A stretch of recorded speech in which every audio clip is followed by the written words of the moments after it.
نحمده ونصلي على رسوله الكريم اما بعد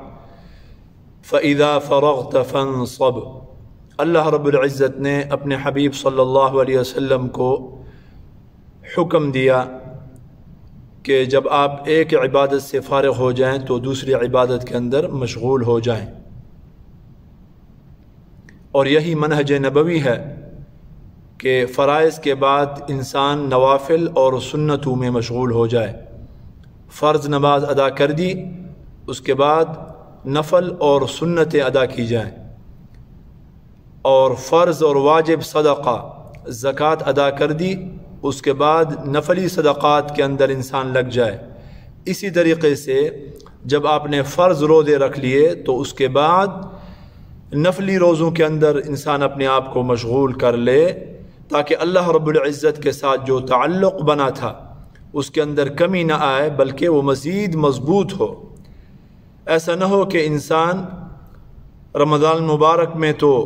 بڑے جوش و خروش سے عبادات کر رہا ہے، تلاوت قرآن کریم کے اندر جو ہے نا مشغول ہے،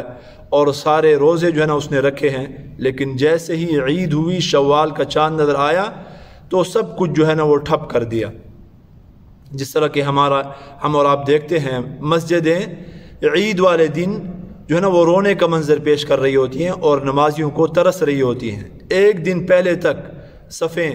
جو ہے نا وہ آخر تک چلی جاتی ہیں اور مسجدیں پر ہوتی ہیں، بھری ہوئی ہوتی ہیں، جوش و خروش ہوتا ہے، لیکن جیسے ہی شوال کا چاند نظر آیا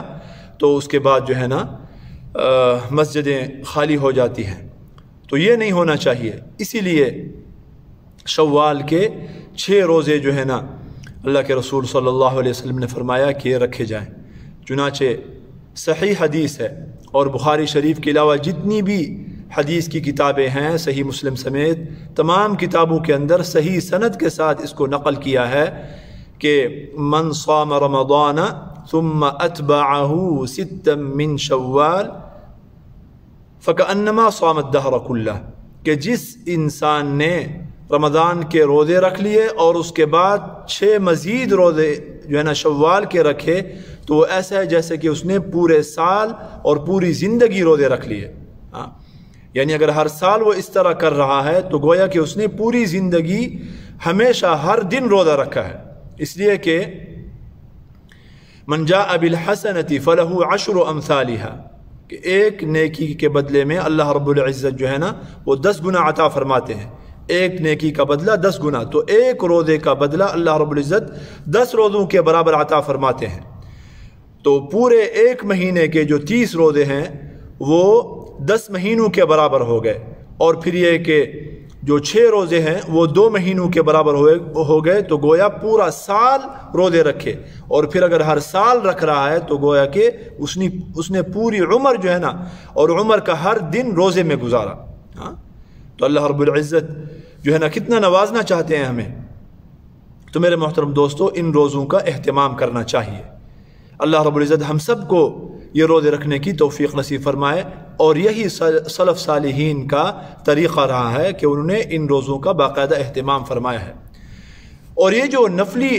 عبادات ہوتی ہیں ان کی مشروعیت کی جو ہے نا وہ کئی حکمتیں علماء نے بیان کی ہیں۔ ایک حکمت تو یہ بیان کی ہے کہ ہم جس طریقے سے عبادات کرتے ہیں وہ ہم اور آپ کو معلوم ہے، اس کے اندر بڑی کمیاں کوتاہیاں رہ جاتی ہیں۔ صحیح طریقے سے جس طرح عبادت کا حق ہے، جس طرح نماز پڑھنے کا حق ہے، روزہ رکھنے کا حق ہے، زکوٰۃ ادا کرنے کا حق ہے، جس طرح ایک فرض کو ادا کرنے کا حق ہے وہ ہم ادا نہیں کر سکتے۔ اس لیے تو ہر فرض نماز کے بعد 3 مرتبہ استغفر اللہ استغفر اللہ استغفر اللہ استغفار کرنا سنت ہے، اور صحابہ کرام رضی اللہ تعالیٰ عنہم اجمعین جیسی شخصیات اپنے عبادات کے بعد جو ہے نا وہ استغفار کیا کرتی تھی۔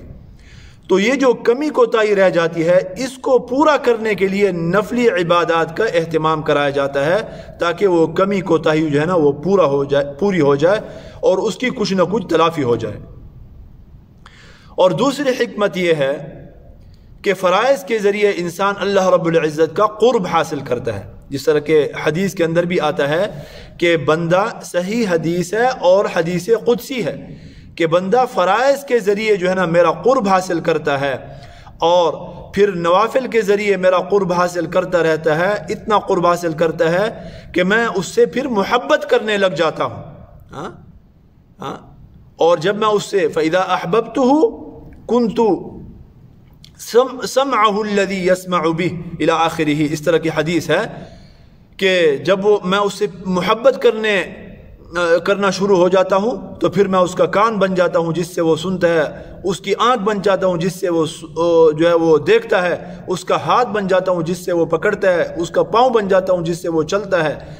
یعنی اس کی ہر چیز جو ہے نا وہ میری رضا کے مطابق ہو جاتی ہے اور وہ میری نافرمانی نہیں کرتا،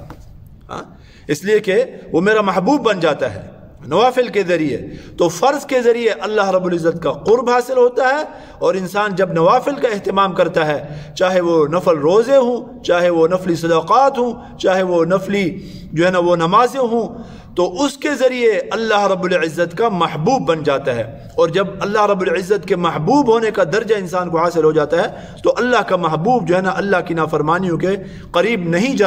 جاتا. اس کا ہاتھ بھی صحیح استعمال ہوتا ہے، اس کے کان بھی صحیح استعمال ہوتے ہیں، اس کی آنکھ بھی صحیح استعمال ہوتے ہیں، اور اس کے جو پاؤں ہیں، اس کے جو قدم ہیں وہ بھی پھر صحیح استعمال ہوتے ہیں.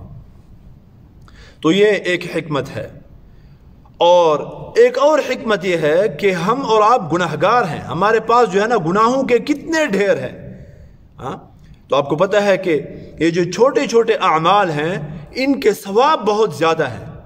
ایک لا الہ الا اللہ اگر اخلاص کے ساتھ پڑھا جائے تو آپ کو پتہ ہے کہ وہ حدیث میں آتا ہے کہ ایک پلڑے میں رکھ دیا جائے گا اور گناہوں کو جو ہے نا دوسرے پلڑے میں رکھ دیا جائے گا. تو لا الہ الا اللہ کا جو پڑھ رہا ہے وہ جو ہے نا وہ کیا ہو جائے گا، وہ جھک جائے گا وزن کی وجہ سے، اتنا بھاری ہوگا. اسی طرح سبحان اللہ، الحمدللہ، اللہ اکبر انسان اگر ایک مرتبہ پڑھتا ہے تو آپ کو پتہ ہے کہ جنت کے اندر جو ہے نا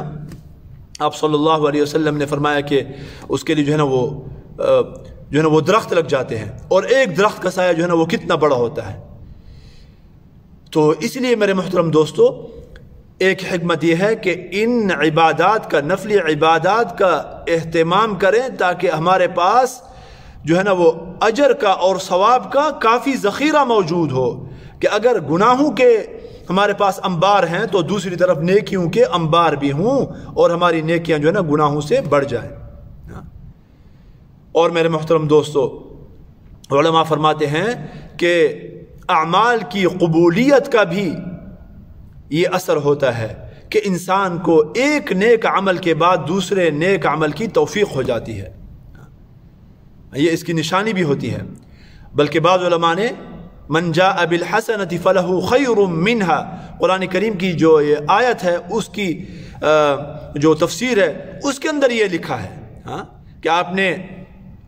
ایک نیک عمل کیا تو اس کے بعد اس سے اچھا اور اس سے بڑا نیک عمل کی توفیق آپ کو ہو جاتی ہے، اور یہ اس پہلے عمل کی قبولیت کی نشانی ہوتی ہے. لہذا ہم نے جب فرض روزے رکھ لیے اور اس کے بعد نفل روزوں کے اندر مشغول ہو جاتے ہیں اور شوال کے روزوں کے اندر مشغول ہو جاتے ہیں تو یہ اس چیز کا جو ہے نا وہ اشارہ ہے اور کنایہ ہے کہ اللہ رب العزت نے ہمارے وہ فرض روزے قبول فرما لیے ہیں. اور اگر کوئی بندہ اس کے اندر مشغول نہیں ہو رہا تو اس کا یہ مطلب نہیں ہے کہ اس کے فرض روزے قبول نہیں ہوئے، لیکن یہ ایک اچھی فعال جو ہے نا ہم وہ کر سکتے ہیں.